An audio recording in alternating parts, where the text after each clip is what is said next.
शायद दुनिया में दो पवित्र नदियां ऐसी हैं जिन नदियों के जल से शंकर भगवान का शिवलिंग प्रकट होता है।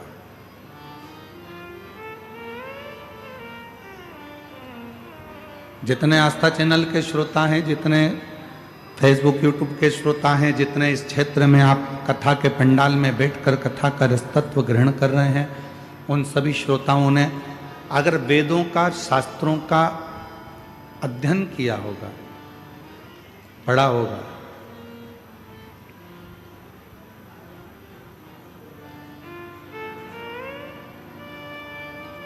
भारत की भूमि की वो दो पवित्र नदियां जिन नदियों का जल से शंकर का शिवलिंग प्रकट होता है,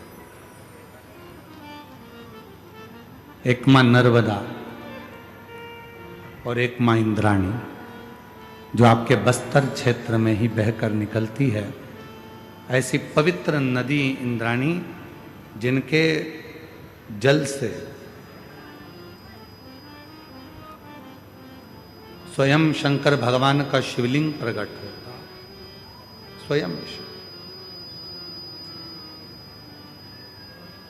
और आज कहने में पीछे नहीं हटेंगे, पूरे बस्तर की भूमि को यदि खोद कर देखा जाए, या पूरे बस्तर की भूमि को खोद लिया जाए, या पूरी बस्तर की भूमि के एक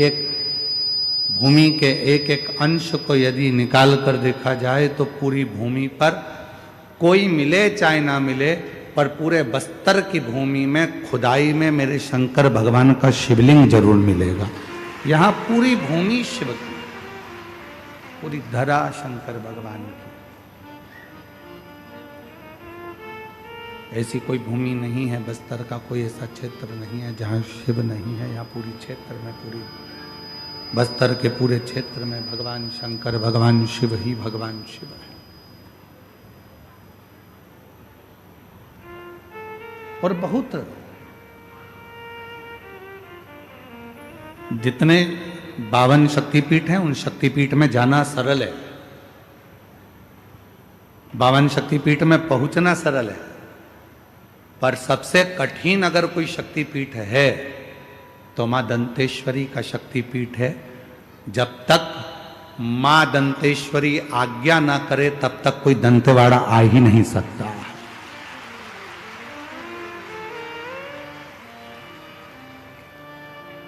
तो मेरा तिवारी परिवार से निवेदन है, अभी आप सोचना छोड़ देना कि कथा आप करा रहे हो, और ये भी मत सोचना, आप भी अगर कोई लगे हो कथा में, सेवा कर रहे हो, चाकरी कर रहे हो, आराधना कर रहे हो, साधना कर रहे हो, व्यवस्था कर रहे हो, तो आप भी छोड़ देना कि कथा हम करा रहे हैं, हम मेहनत कर रहे हैं, हम खड़े हुए। ना ना ना ना, ये कथा स्वयं मां दंतेश्वरी करा रही हैं, और ये कथा की आयोजक भी वही हैं, और इस कथा को करने वाली भी, और कराने वाली और सुनने वाली भी वही, आप और हम नहीं।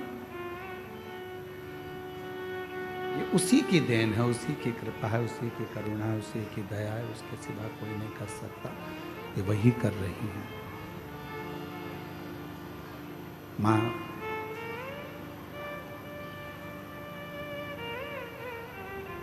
इंद्रावती एक ऐसी नदी है बस्तर क्षेत्र में,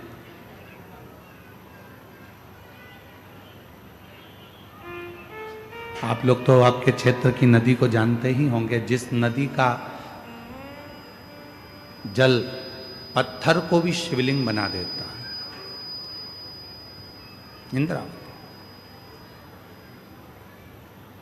ये कोई शिव महापुराण की कथा कोई साधारण सी पुस्तक या साधारण सी कथा नहीं है जिसको आपने और हमने श्रवण कर लिया और अपना बस थोड़ा सा श्रवण करा, इस कान से सुना, इस कान से निकाल दिया, बचा कुचा था तो कपड़े में से झटकार कर कह दिया कि हम तो सुनकर आ गए। ये वो कथा नहीं, इसको वो कथा नहीं कह सकते। भगवान शंकर की ये वो पवित्र कथा, भगवान शिव की ये वो पवित्र शिव महापुराण की कथा है।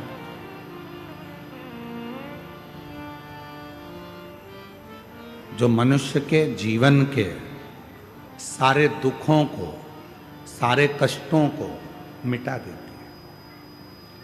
कथा पंडाल में अगर आप पहुंचे हो, कथा पंडाल में यदि कथा को श्रवण करने के लिए आप पहुंचे हो और कथा सुनने के लिए यदि आप पहुंचे हो, बैठे हो, तो याद रखना यहाँ से खाली नहीं जाओगे।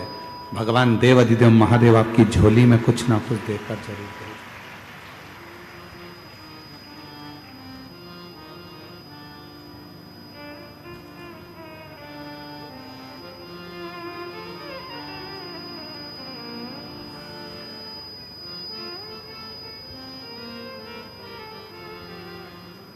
मां कुछ कृपा करे।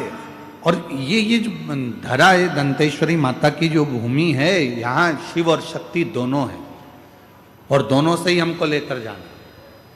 7 दिन की शिव महापुराण की कथा आज प्रारंभ हो रही है। 7 तारीख से 13 तारीख तक ये कथा चलेगी। 2 बजे से 5 बजे तक इस कथा का क्रम रहेगा। आरती हो तब तक बैठना है। आरती जैसे ही पूर्ण हो, खड़े हो, फिर वापिस से एक बार झुककर उस भूमि को नमन करना, उस भूमि की रज को, मिट्टी को अपने हृदय से लगाना और प्रणाम कर कर कहना, बाबा मेरा ये दुख है, इसको काट देना। हे माँ दंतेश्वरी, तेरी कृपा से आज भोले बाबा की ये पवित्र कथा यहाँ आई है। हे शिव शक्ति, हमारी तकलीफों को मिटा देना। उससे विनय कर कर जा। क्या देगा, कैसे देगा, कब देगा, क्या करुणा करेगा, ये उसके ऊपर निर्भर करता है। पर इतना विश्वास से जरूर कहते हैं कि 3 महीने के अंदर मेरा बाबा जो दिल से पंडाल के अंदर बैठकर कथा श्रवण कर लेता है, उसकी झोली भरता जरूर है, खाली नहीं बैठता। ये निश्चय।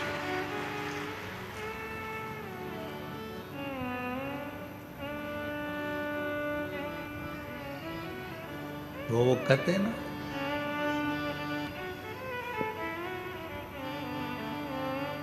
एक तू ही आधार सतगुरु, एक तू ही आधार, एक तू ही आधार सतगुरु, एक तू ही आधार।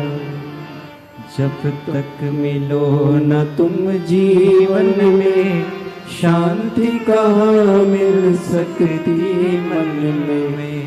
जब तक मिलो न तुम जीवन में, शांति कहाँ मिल सकती मन में। खोज लिया संसार सतगुरु, एक तुम्हीं आधार।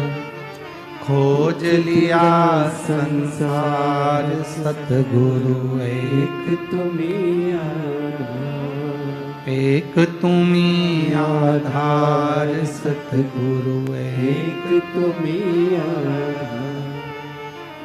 संसार सागर में कहीं पर भी खोज लो, शिव तत्व को पाने का सबसे सुंदर तरीका है शिव महापुराण की कथा। जब हम बैठते हैं,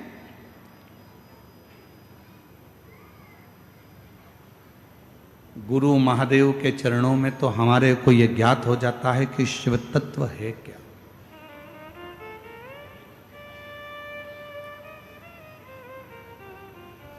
एक बहन जी ने या भाई जी ने एक पत्र लिखा, भी हमने उनका नाम नहीं पढ़ा है, ठीक है।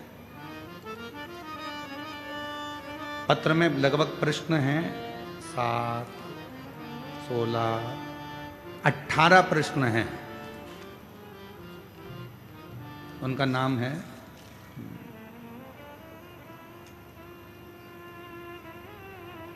नाम नहीं है, ठीक है।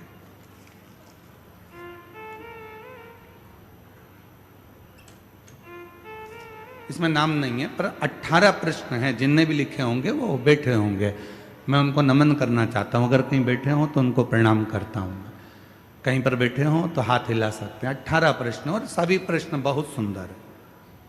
उसमें वो संकोच ना करें कि हमने पत्र लिख दिया है और गुरुजी उस पत्र पर कुछ बोलेंगे। ना ना, आपको प्रणाम है, आपके प्रश्न बहुत अच्छा है। उसमें एक प्रश्न आपने लिखा है, जब आयु 100 वर्ष की है, पत्र एलईडी पर दिख रहा है क्या? अच्छा, आप लोग एलईडी पर पत्र का प्रश्न नंबर है 4। जब आयु 100 वर्ष की है तो मनुष्य 100 वर्ष तक जी क्यों नहीं पाता? मोबाइल में डाटा 5G का है।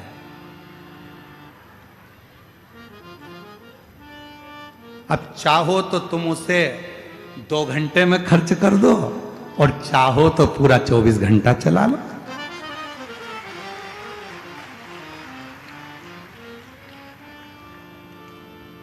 निर्भर आप पर करता है, दूसरे पर नहीं।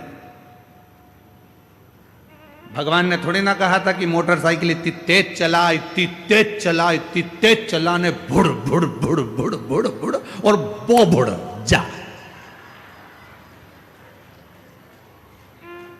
भगवान ने तो पूरी दी है। 21,600 श्वास प्रतिदिन निकल रही है। परमात्मा ने इतना अच्छा शरीर दिया है, पूरा डिपार्टमेंट अच्छा बनाया, 2 नेत्र दिए, नासिका दी, दंत दिए, हाथ दिए, पांव दिए, बुद्धि दी, सोचने के लिए अक्ल दी। उसके बाद भी तुझको मालूम है, रोज पुलिस वाले कहते हैं सीट बेल्ट लगा के रखो, हेलमेट लगा के रखो, और अगर वो रोक लेते हैं तो पुलिस वालों को बदनाम कर देते हो। उन्होंने तुम्हारी रसीद काट दी। फोन लगाते हो, मामा जी तुम हमारी इतने बड़े रिश्तेदार हो, तुम इतनी बड़ी पहुंच पे हो, और देखो जरा हमारा रसीद काट दिया, हेलमेट नहीं लगाया, हमारा रसीद काट दिया। पुलिस वाले का क्या जा रहा है? वो हेलमेट की रसीद इसलिए काट रहा है कि अगली बार तुझे सबक मिल जाए और हेलमेट लगा ले। और याद रखना, अभी तो छुड़ा देंगे पुलिस वाले से तेरे मामा, पर ऊपर एक और मामा बैठा है ना, जिस दिन पाड़ा लेके आएगा ना, निपटा के लेके चले जाएगा। फिर मत कहना कि कोई मामा साथ आएगा।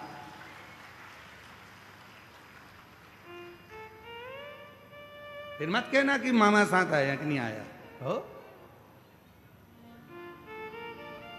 शरीर उसने दिया है, उसने थोड़ी ना कहा कि तुम इतनी तेज भागो, कि गाड़ी चढ़ाओ, कि निपटी जाओ।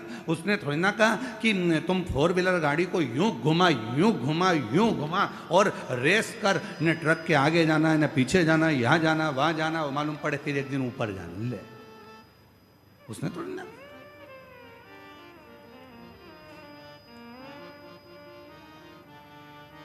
चौथे नंबर का प्रश्न है, जब आयु 100 वर्ष की है तो मनुष्य 100 वर्ष तक जी क्यों नहीं पाता? जी रहा है, कुछ लोग तो बड़ी आराम से जी रहा है, ऐसा भी नहीं है कि नहीं जी रहा। जिन्होंने व्यवस्थित जीवन को अपना बनाया है, योगा, प्राणायाम, भगवान का भजन, सात्विक भोजन, और किसी का दिल नहीं दुखाया है, अपनी जिंदगी मस्त होकर जो जिया है, वह आज भी 100 वर्ष तक जी रहा है। काय तिवारी जी, तुम्हारी उम्र कितनी है? तिवारी जी है 80। लो यहीं पे बैठे हैं, अब प्रैक्टिकल तो यहीं देख लो। 80 साल के हैं और अभी भी तंदुरुस्त, पूरे झुक के प्रणाम कर लिए महाराज जी को, और केला और नारियल अलग लिया है।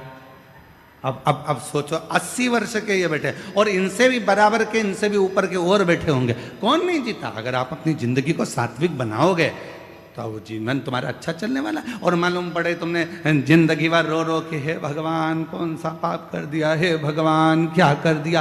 कभी पड़ोसी के लिए जल जल के मरे जा रहा है, कभी इधर के लिए जल जल के मरे जा रहा है। पड़ोसी की यहाँ गाड़ी आई तो आधे कमजोर हो गए, दुबरे पतरे। रिश्तेदार पूछ रहे पहले तो अच्छी हो गई थी, आजकल दुबली क्यों हो गई। उसको क्या मालूम कि पड़ोसी का बेटा डॉक्टर बन गया, इसका बेटा ढोर बन गया। कौन समझाए?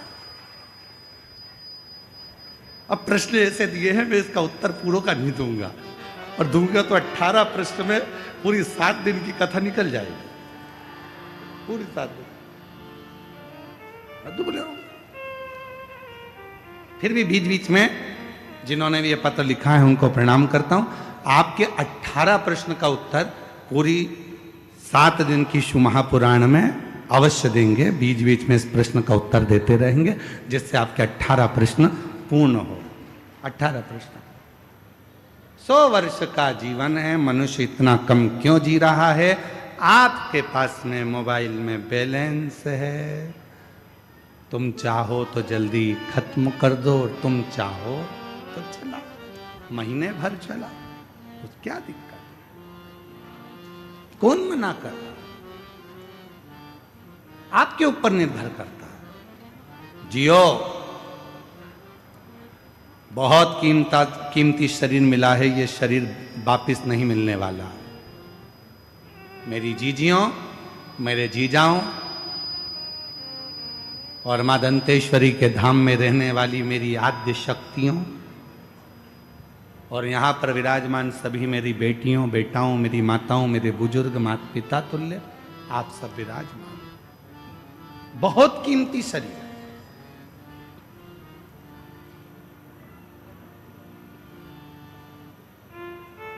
अब इस मन को आप चाहे भजन में लगा दो, चाहे आप भोजन में लगा दो। कितनी संपत्ति आपके पास में है वो मायने नहीं रखती है, वो जरूरी नहीं है।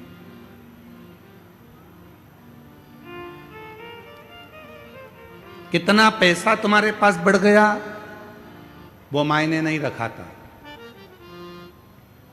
आपके पास में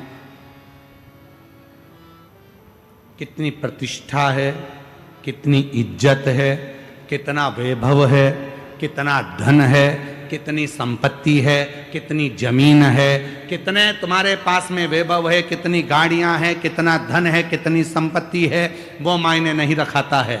शिव महापुराण की कथा कहती है सबसे ज्यादा मायना रखाता है संपत्ति हो चाहे ना हो, गाड़ी हो चाहे ना हो, वैभव हो चाहे ना हो, चाहे तुम्हारे पास में जमीन हो चाहे ना हो, पर जिस जगह पर रह रहे हो और जिस अवस्था में रह रहे हो तुम्हारे चेहरे पर स्माइल होना जरूरी है। बाकी के कुछ है कि नहीं है उससे मतलब कोई मतलब। तुम कितने, हमने कई लोगों को देखा, अभी एक हमने अखबार में पढ़ा था कुछ दिन पहले कि एक बड़े सारे संत ने खुद को मार लिया, सुसाइड कर लिया। क्यों? कारण क्या है? वैभव है, धन है, दौलत है, संपत्ति है, सत्ता है, सब कुछ है, पर व्यक्ति अंदर से खुश नहीं है।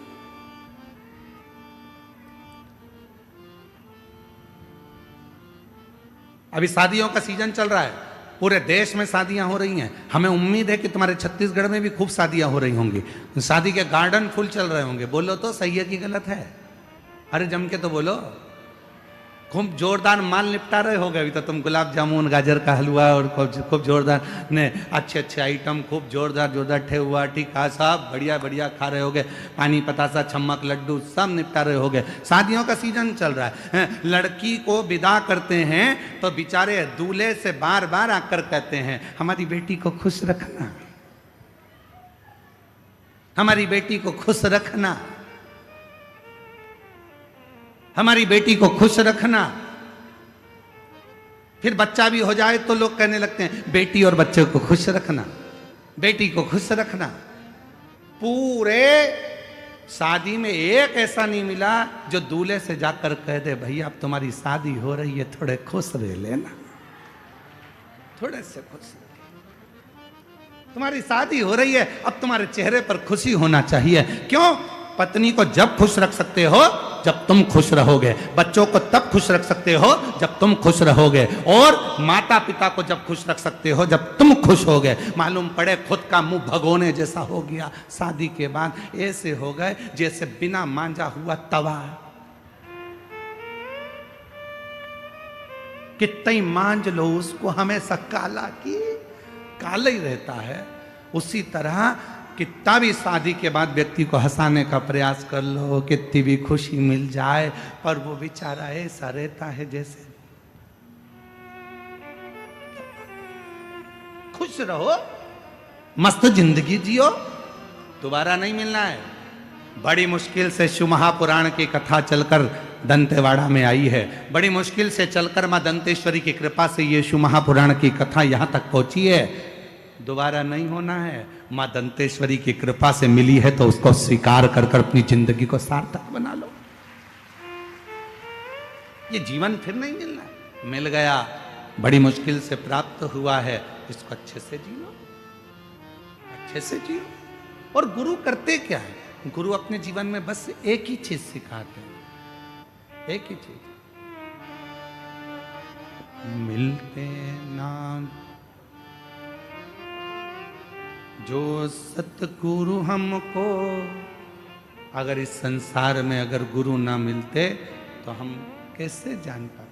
जब तक मिलो न तुम जीवन में, शांति कहाँ मिल सकती मन में। जब तक मिलो न तुम जीवन में, शांति कहाँ मिल सकती मन में। और खोज लिया संसार सदगुरु, एक तुम्ही आधार। खोज तेरा संसार सतगुरु, एक तुम्ही आधार। एक तुम्ही आधार सतगुरु, एक तुम्ही आधार। हमने पूरी दुनिया खोज ली पर भीतर की शांति को नहीं खोज पाए।